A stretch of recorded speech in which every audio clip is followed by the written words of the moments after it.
ناظرین کرام، شیطان دو قسم کے ہوتے ہیں۔ ایک تو وہ شیطان ہے جو حضرت آدم علیہ السلام کے دور سے ہمیں بھٹکاتا رہا ہے اور قیامت تک یہ مردود بھٹکاتا رہے گا۔ دوسرا شیطان نفس کا شیطان کہلاتا ہے۔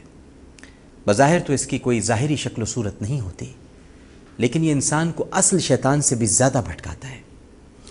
اس کی مثال آپ اس طرح سے لے سکتے ہیں کہ رمضان میں شیطان قید کر دیا جاتا ہے، لیکن پھر بھی کچھ عاقبت نا اندیش انسان ایسے ہوتے ہیں جو برے کام کرتے رہتے ہیں۔ ان پر ان کے نفس کا شیطان حاوی ہوتا ہے۔ شیطان کی چوٹ سے بچنا آسان ہے، لیکن نفس کے شیطان سے بچنا بہت مشکل ہے۔ یہی وجہ ہے کہ انسان اکثر و بیشتر نفس کے شیطان کے دھوکے میں آ جاتا ہے، اور اس کی بنیادی وجہ جہالت ہے۔ اسی لیے عربی زبان کا مقولہ ہے، الجاہل یرضی عن نفسہ، جاہل اپنے نفس پر راضی ہوتا ہے۔ نفس کس طرح انسان کی ریاضت کو خاک میں ملاتا ہے، اس حوالے سے مولانا جلال الدین رومی بڑی سبق آموز حکایت بیان کرتے ہیں۔ وہ لکھتے ہیں کہ شدید سردی کا عالم تھا اور ایک لکڑہارا اپنی جھونپڑی کو گرم رکھنے اور اپنے رزق کی فکر میں جنگل کی طرف روانہ ہوا۔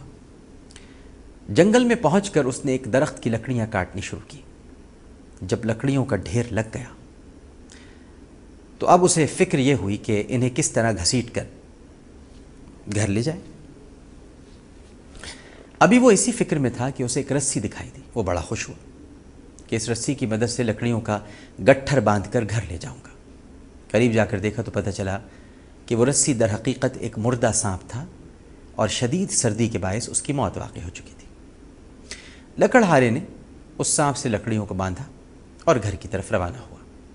گھر پہنچ کر اس نے لکڑیوں کا گٹھر کھولا اور اس مردہ سانپ کو گھر کے کونے میں پھینک دیا۔ پھر چولہے کو دہکایا، کھانا پکایا، اچھی طرح پیٹ بھر کر اس نے باقی ماندہ لکڑیوں سے انگیٹھی دہکائی، اور جب آگ کی تپش سے جھونپڑی پوری طرح گرما گئی تو لکڑہارا لمبی تان کر سو گیا۔ خواب غفلت کی نیند سونے والے لکڑہارے نے جس سانپ کو مردہ سمجھ کر ایک کونے میں پھینک دیا تھا، وہ فی الحقیقت زندہ تھا اور سردی و برف باری کی وجہ سے ٹھٹر کر بے حس و حرکت ہو گیا تھا۔ مگر جب آگ دہکائی گئی تو اس کی حدت سے سانپ کے تن مردہ میں جان پڑ گئی، اور وہ آہستہ آہستہ زمین پر رینگنے لگا۔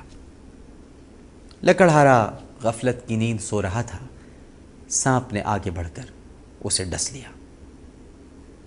ناظرین، نفس کی مثال بھی اس سانپ کی طرح ہے جو فقر و زہد اور ذکر و عبادت کی برف سے ٹھٹر کر منجمد ہو جاتا ہے۔ انسان اسے مردہ گمان کر کے مطمئن ہو جاتا ہے، مگر اس کی یہ کیفیت عارضی ہوتی ہے۔ انسان کی غفلت اور دنیا پرستی کی حرارت اسے پھر سے زندہ کر دیتی ہے۔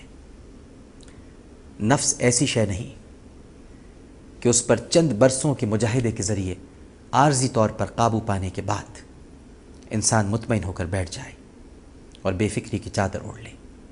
جہاں ذرا غفلت دکھائی وہیں اس کے تن مردہ میں جان پڑتی ہے، اور یہ پھر سے توانا ہو کر انسان کی برسوں کی ریاضت و مشقت کو خاک پہ ملا دیتا ہے۔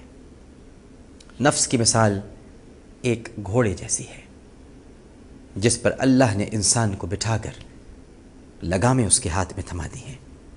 اب یہ انسان پر منحصر ہے کہ وہ اس گھوڑے کو بدی کے دشوار گزار اور الٹے راستوں پر لے جاتا ہے جن کی نہ کوئی منزل ہے نہ ٹھکانہ، یا پھر اس سرکش گھوڑے کو قابو میں رکھتے ہوئے سیدھے راستے پر چلاتا ہے اور نیکی کی بابرکت منزل کی طرف روانہ ہو جاتا ہے۔